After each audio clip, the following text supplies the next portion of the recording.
morning. Today is November 4th, 2023. Welcome to Bad Road Industries. I'm Marty, and this is Andrew, guest pilot for the day. Andrew is my brother, son-in-law, and I'm trusting him with my Jeep. We're going to go do the Cerro Gordo Swansea Trail. It's about a 4 to 6 hour journey if all goes right. Our goal is to get all the way to Cerro Gordo in a few hours and hopefully get a tour. So happy that you guys are joining along. We are making another attempt at the Swansea-Cerro Gordo Trail. We're starting at the site where I guess the old town of Swansea used to be. The town was actually named after some other city, I believe, in Wales, and it probably was Welsh miners that came out here in the 1800s. This area was primarily used to process the ore through smelting, and then right in front of me is the Owens Lake, which was a much bigger lake at the time, and they used the steamboats to get the ore down to the other side of the lake, in which it would be loaded onto a stagecoach and make a 200-mile journey to Los Angeles. But anyways, this trail is rated as, I guess, moderate to difficult. I don't see that we're going to have any problem this year like we had the last two previous years with snow, because it is earlier in the year and the mountains look good. So happy that you guys are joining along. We're going to air down a little bit, so we're going to take them down to 22. I'm not running true beadlock, so I don't like to go super low.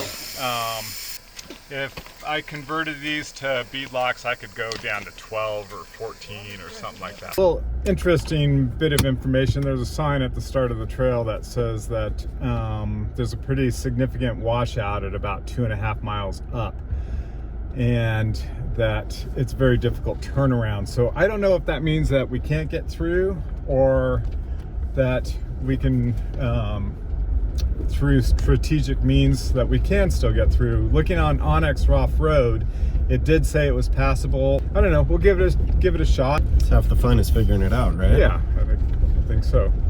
We have winches and we've got high lift jacks. Shovels. Figure it out. Yep. So this is our third attempt at making it all the way to Cerro Gordo. We're sitting at about 3,700 feet right now. Up at the peak, we're going to be hitting about 9,700 feet elevation. Oh, the weather's absolutely beautiful today. You can see that we got the roof open. I love that one-touch sky roof. It is 48 degrees out. We do have seat warmers on, but it's nice having that open air experience. Wouldn't you say, Andrew? It is great. Makes for some good wheeling.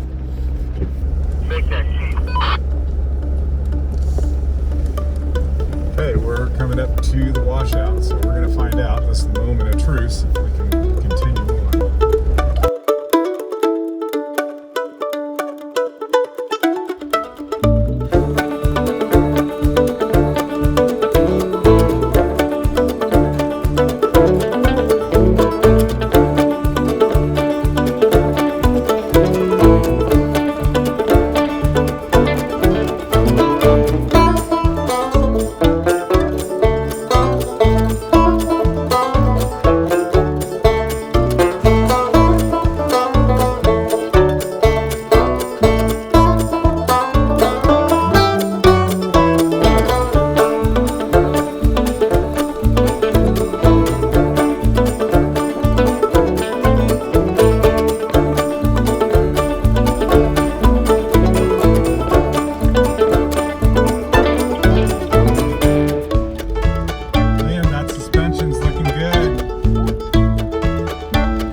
So up on that hill there, the remnants of the salt trams from the 1800s.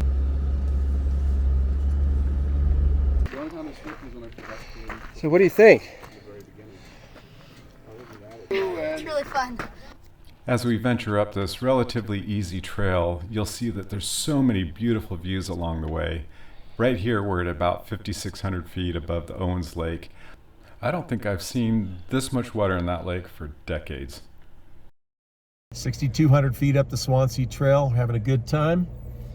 Got a little technical back there, but even the Forerunner made it, which was really cool. Yeah. But our Jeeps were cranking it out. How's out there on the trail filming?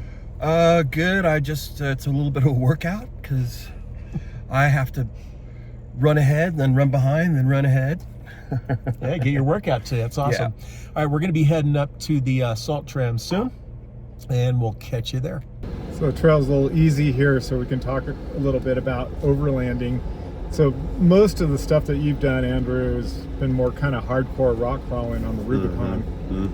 What's your thoughts on this overland type of off-roading in comparison? I mean, any day on the trail is a good day, so I'm up for anything. This is a lot of fun though. Really enjoying the shale. It's nice to feel the tires get a little loose and feel the rig kind of float on the trail. That's fun. It's a little different for me.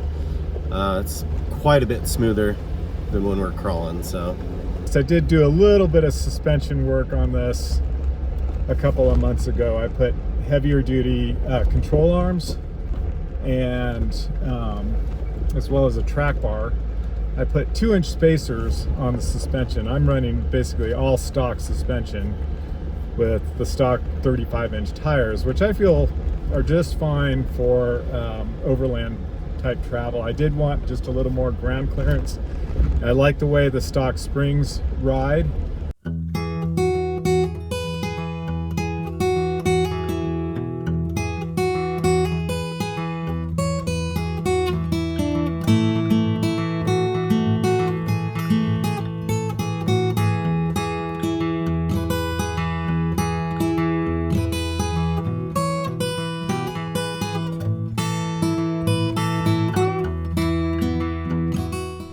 So if you didn't check out our Bonanza Gulch video, well, you may want to, where we went during the big historic super bloom. Here we are in the middle of fall, and we're still seeing an abundance of colors from all these beautiful flowers.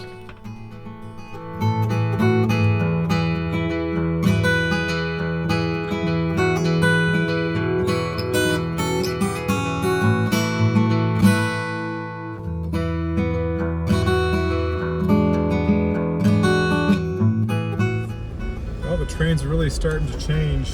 We are now at 6,900 feet elevation, and we're starting to see trees.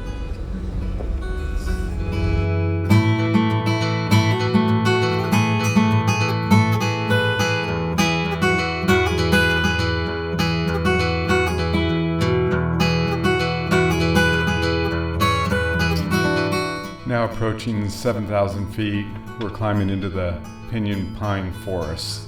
What's unique about the pinyon pines is the pine cones that have these little nuts that have been the staple for the Native Americans for thousands of years, and now still popular in gourmet salads.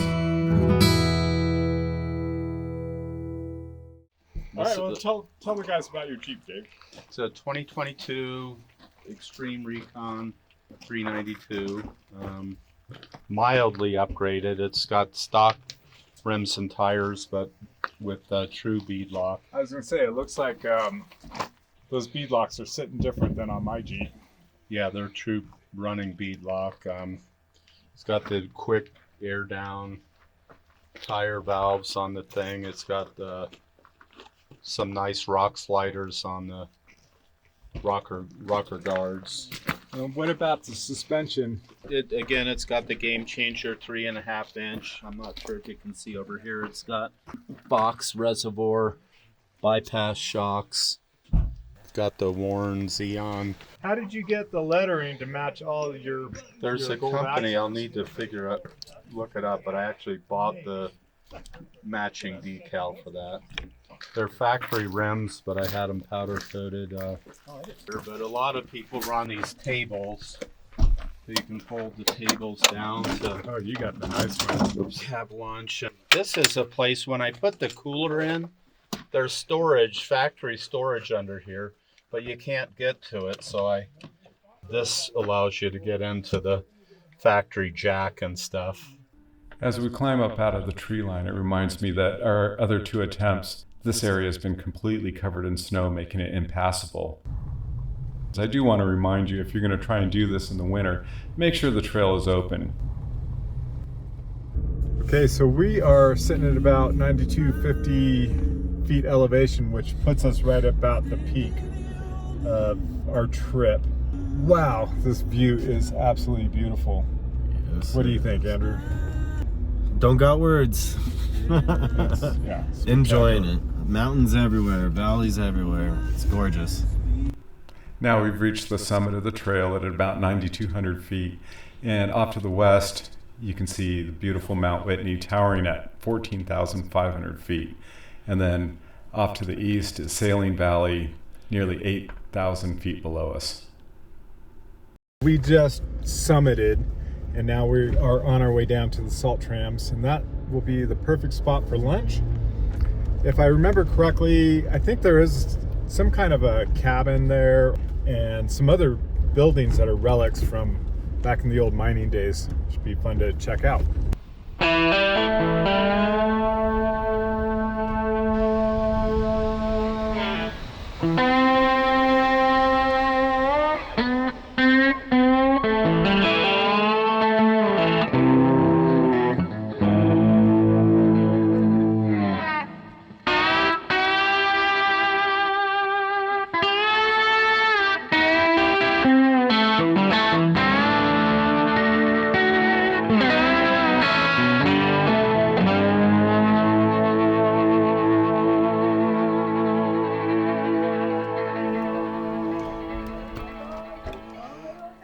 Remember, you got to come back.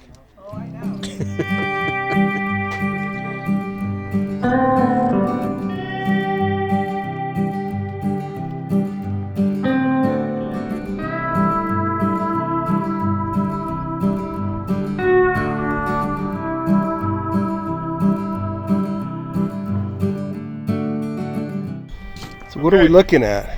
So, I'm no mining expert, but from what I understand, I think they were hauling salt up from, I think that's Sailing Valley down below, the salt tram, and then going down the other way, they would haul the ore down to So these are Swansea. cables?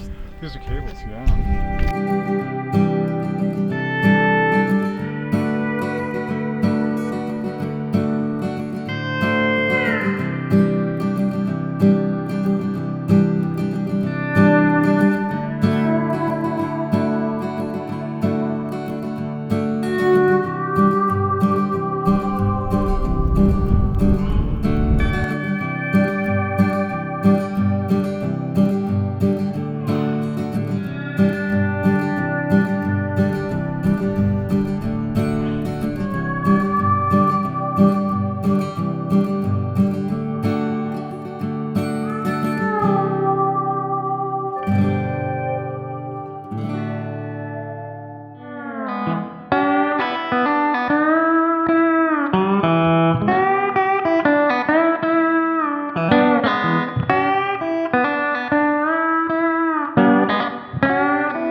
Leaving the salt tram, we're making our descent down to Cerro Gordo mine. The trail is relatively steep, and it gets actually pretty technical. I recommend that you have some suspension lift, lockers, using low-range crawling gears, and having some off-road experience is definitely helpful. So I don't know if you guys can tell, but we are right on the edge of the mountain, and it is a negative camber leaning towards my side. So I am trusting my son-in-law right now. Yeah, isn't it? So no, I'm looking down probably, I would say 3,000 feet down to Owens Lake. We're about, I don't know, a foot from the edge. So we're doing all right. The Cerro Gordo mines are a collection of abandoned mines located in Inyo Mountains. Operations spanned from 1866 to 1957, producing high-grade silver, lead, zinc ore, and more rarely, copper and gold. Discovered by the Spanish explorer Pablo Flores in 1865, early mining was hindered by the native tribes. Businessman Victor Baudry staked claims after Fort Independence was established nearby, and he built the first smelters. Mortimer Belshaw arrived in 1868 and built a superior smelter and the first wagon road all the way up the mountain to the town at 8,200 feet. During its operating history, Cerro Gordo produced 35,000 tons of lead, 300,000 pounds of silver, 24,000 tons of zinc. Electricity arrived in the town in 1916, replacing steam power, and the mine continued to work until about 1938. Brent Underwood and other investors purchased Cerro Gordo in 2018. Brent has been developing the site as a tourism destination and currently offers tours, opportunities for voluntary reconstruction work, and has been documenting the process on his YouTube channel, Ghost Town Living. We took the easy dirt road out of Cerro Gordo towards Keeler. The scenic views descending down were as gorgeous as the whole trail has been. So here we are at the end of the trail, and Tony, you were a passenger, just like me this time. What was your perspective of it? This is the first time you did a whole trail like that. It was really good. Being a passenger, I offered Dave, hey, I can drive this thing if you want. And he said no. And actually, I think I had a better time. Because I'm able to look at everything and the mountains and the flora, the rocks, the geology and everything. It was great. I just had a really good time. That was kind of I shared that same experience because normally I'm always driving. Right. And, having Andrew drive, I got to see everything. It was probably one of the most fun trips I ever had. Yeah, it's great. Cool. Yeah, Well, I concur. Thanks for coming. Yeah, thank you. Thank you for checking out our channel. Please hit like and subscribe. That really helps us out. Also, leave me a comment. I love the comments. You can find us at badroadindustries.com. Most of all, remember, bad roads lead to great memories.